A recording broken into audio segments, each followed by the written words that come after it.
Ya, uzisho igama nesibongo neminyaka. Igama nguPhakamisa Sibongo Buthelezi. Iminyaka ngina-14. 14 years. Yebo.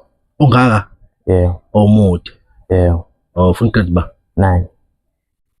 Aw. So, ubekwa yini la? Into engibekelana ukuthi isikhathi esiningi njalo ukuhamba ebusuku noma ngibuye ebusuku. Manje lento lena ngagcina ukwenza ngoMeyi ngoba ngase ngibona ukuthi vele ayilungi. Ayiyeke manje ngase ngibuya ngize ekhaya.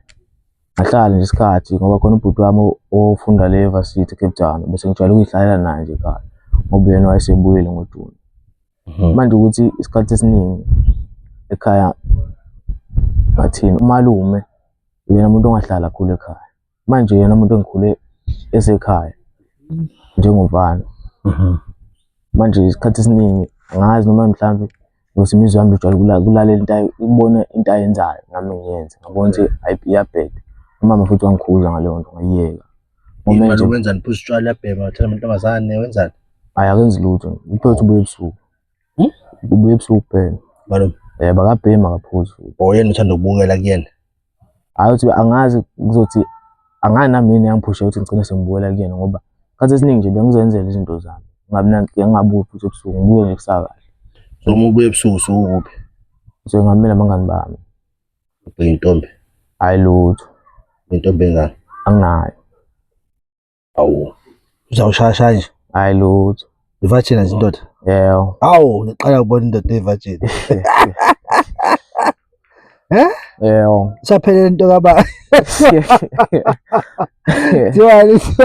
Ayithi manje umuntu osifazana athi inkomo kamama isaphelele shuthi wena inqantiza kakhulu. Yebo. Oh. So yini ufuna sikusize ngayo ke namhlanje njengoba usivakashele la eGood Hope? Ngokuthi nje bengicabanga mhlawumbe ngingakwazi ukungisiza ukuthi yini engingayenza mhlawumbe ukuze ngikomente ukubuya ebusuku ngoba yona ngiyenzeka ngiyakwazi ukuthi ngingabuye ebusuku. Manje kwesinye isikhathi ibuye yenzeke kubuye ingenzeki nami angazi nje egcine sengiphusha ukuthi ngicine ngiyenza. Imolo. Yebo. Manje angazi. Yebo ngasona. Sonta kuphi? Nazareth. Oh.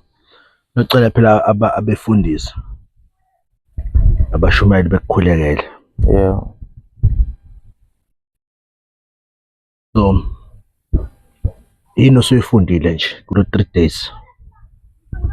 Sengifundile ukuthi omunye umuntu ungambukeli phansi noma kuthiwa mhlambe uyambona ukuthi izinto azenza zona ziyabheda kodwa kumele umtshele ukuthi nayi indlela e-right.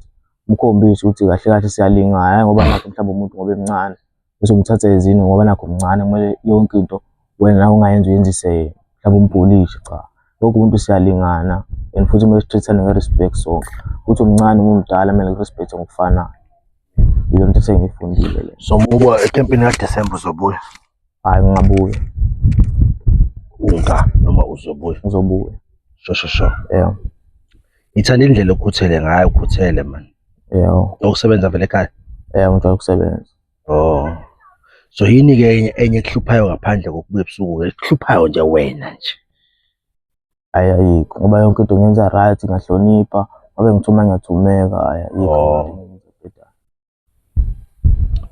Kulungile shuthi ke lothi uma ususubonile kungitshene ke. Yebo. Hambe siyo. Yebo. Kulungile nsizwa. Siyabonga. Yebo.